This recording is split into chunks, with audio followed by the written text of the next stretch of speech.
créer un peu des dissensions, parce que là, vous êtes peut-être presque trop d'accord, j'ai sélectionné 3 sujets d'actualité qui peuvent peut-être être parlants. Vous pouvez en choisir un ou traiter les 3.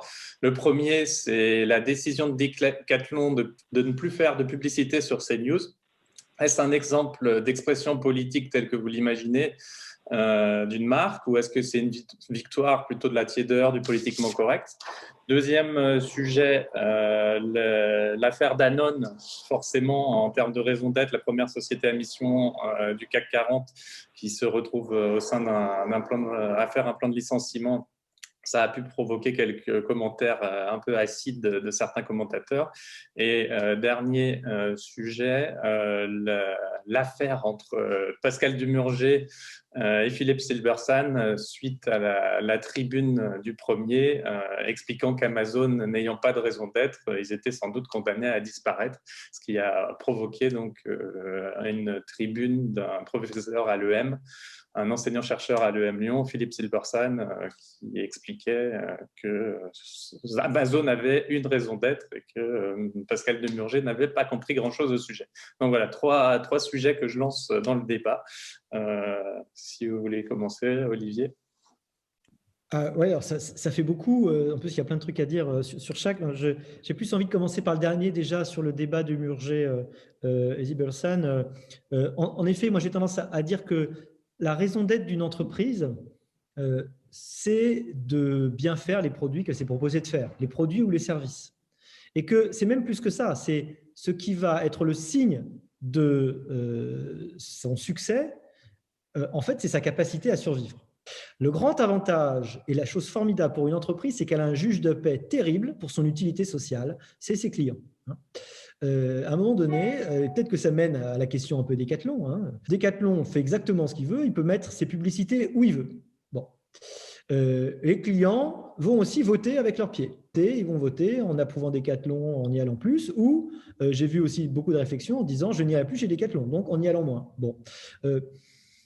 Une entreprise doit convaincre ses parties prenantes, les gens dans son environnement, de son utilité. C'est toute l'idée de ce qu'on appelle le néo-institutionnalisme, vous savez, en théorie de gestion. Et donc, de ce point de vue-là, Amazon, il apporte vraiment de la valeur. Pourquoi? C'est pas de l'esclavagisme, Amazon, c'est la résultante d'une qualité de service objectif qui est apporté. Alors, je ne dis pas qu'il n'y a pas des problèmes liés mon dernier bouquin parle, mon avis, des gros problèmes posés par l'économie des plateformes notamment. Mais je ne dis pas qu'il n'y a pas de problème, mais on ne peut pas dire qu'il n'y a pas de raison d'être et qu'ils sont condamnés à disparaître. Je pense que c'est une grave erreur. Voilà.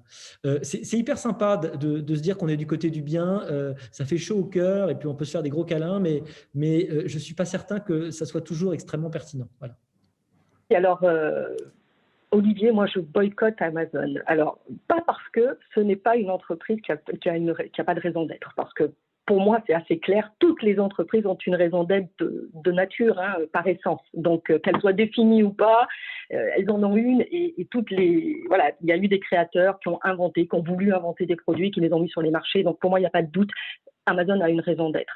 Un client, il a un choix à faire. Donc, moi, j'ai fait le choix de ne pas acheter sur Amazon pour des raisons qui sont que, effectivement, je trouve que la performance sociale de cette entreprise, elle questionne. Et secondement, au lieu d'être sur un jugement sur cette entreprise-là, ce que je privilégie, c'est de me mettre sur un temps plus long, de favoriser plutôt les commerçants de proximité, c'est de favoriser une autre forme d'économie. L'erreur, c'est de croire qu'une entreprise qui n'a pas de raison d'être va mourir, je ne crois pas. Par contre, là où j'irai un petit peu plus loin que ce que vous dites, Olivier, c'est que je pense que l'entreprise, justement, avec cette notion de raison d'être, elle a la possibilité de re-questionner quand même son rôle sur du plus long terme. Et je crois qu'aujourd'hui, quand même, face aux défis contemporains, et je crois que Bertrand Valliorgue l'explique très bien aussi dans ce sens-là, je pense quand même l'entreprise, elle a quand même la possibilité quand même de re-questionner son offre. Clarence, je vais vous décevoir parce que je suis d'accord avec Nathalie. Je suis désolé. Elle parle d'or, évidemment. En fait, c'est ça qui est formidable dans le jeu de la concurrence. Il y a des gens de plus en plus nombreux qui vont vouloir des produits différemment, avec d'autres exigences.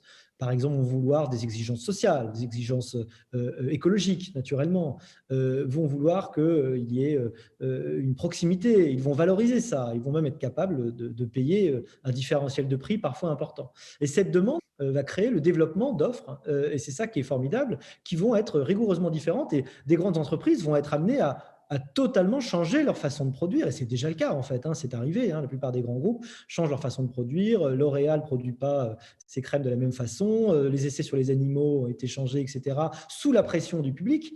Et c'est ça qui est extrêmement puissant, en fait, dans le système du marché. Donc, moi, j'ai trouvé dans l'étonnement face à l'annonce de Danone, à une époque hyper difficile où l'économie vient de reculer comme jamais, où on s'attend à ce que le chômage augmente, j'ai trouvé complètement dingue qu'on s'étonne en fait de l'annonce de Danone. Je veux dire, Danone, il est comme tous les autres, il n'est pas immortel, il n'est pas too big to fail. L'État ne viendra pas demain mettre de l'argent dans Danone, enfin je ne pense pas, en tout cas il ne compte pas dessus.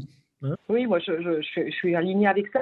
Dans l'idée aussi, moi je suis très admirative de cette entreprise quand même, qui, comme vous l'avez rappelé depuis très longtemps, a quand même été précurseur et quand même aujourd'hui, voilà, on ne peut pas dire qu'Emmanuel Faber soit pas un grand leader et traîne un petit peu, bouscule cette industrie. Moi, ce que je trouve intéressant, c'est qu'en fait, ça remet quand même la question de la finance dans ces questions, parce que derrière, de manière sous-jacente, dans la continuité, je lisais la tribune dans Le Monde de Patrick Artus, qui est très bien faite, qui rappelle les niveaux en fait de rendement du capital qui sont exigés sur les organisations. Et c'est ça aussi la réalité de la vie économique d'une organisation. Et tant qu'on aura des niveaux de demande de rendement de capital aussi élevés, il ne faut pas s'étonner qu'il y ait des choix tels qu'ils sont faits aujourd'hui qui peuvent encore être menés.